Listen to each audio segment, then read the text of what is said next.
Sektor logistik Bangladesh sedang tertekan berat karena kekurangan bahan bakar yang terus-menerus, menyebabkan tarif untuk van dan pickup melonjak di tengah krisis energi yang terkait dengan perang Iran.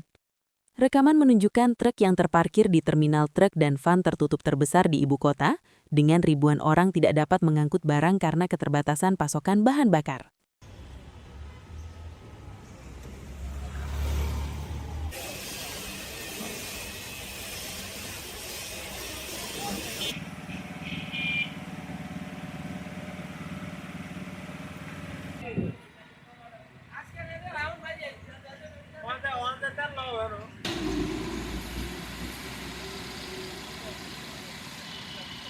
আমাদের তেলের সমস্যাটা হলো যে তেল ঠিকমতো আমরা তেল পাই না। ঠিকমতো তেল পাই, যদিও তেল পাইলে আমরা দেখা যায় আমরা কোনো পাম্পে 10টা পাই, কোনো পাম্পে 20টা পাই, এর উপরে তেল পাওয়া যায় না। আর আমাদের তেল তো দরকার 50টা, 60টা, 100টা, কিন্তু কয় পাম্পে আমরা এইভাবে তেল লওয়া যায়? বারবার এইভাবে তেল লওয়া কি সম্ভব? পার্টির মাল দ্রুত টাইম মতো না পৌঁছাইলে বিভিন্ন ধরনের তালা জ্বালা শুরু হয়। কারণ এইভাবে কি আমাকে সম্ভব? আর এভাবে কি দেশ চালানো সম্ভব? আমাকে ব্যবসায়ী করা সম্ভব?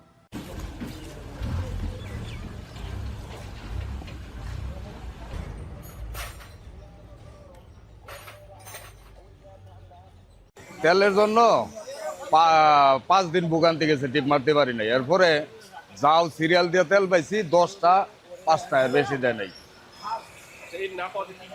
না পাওয়ার পরিবেশে তো অনেক টিপ ছাইরা দিছি।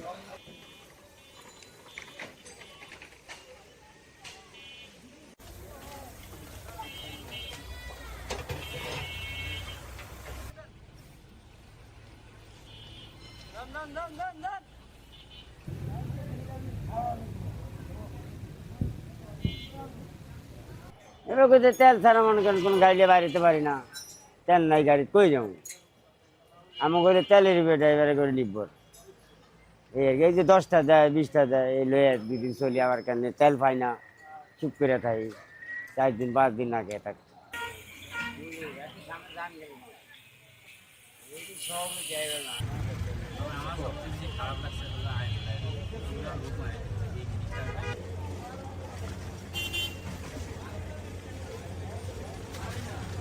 লাইনে দাঁড়ায় যে তেল নেব, আমার শরীরে আর কুলায় না।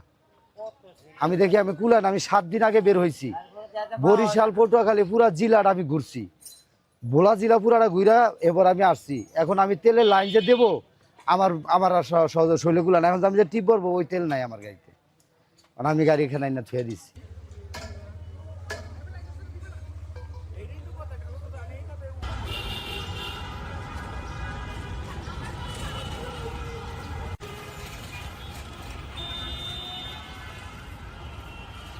Jelajahi cara baru mendapatkan informasi.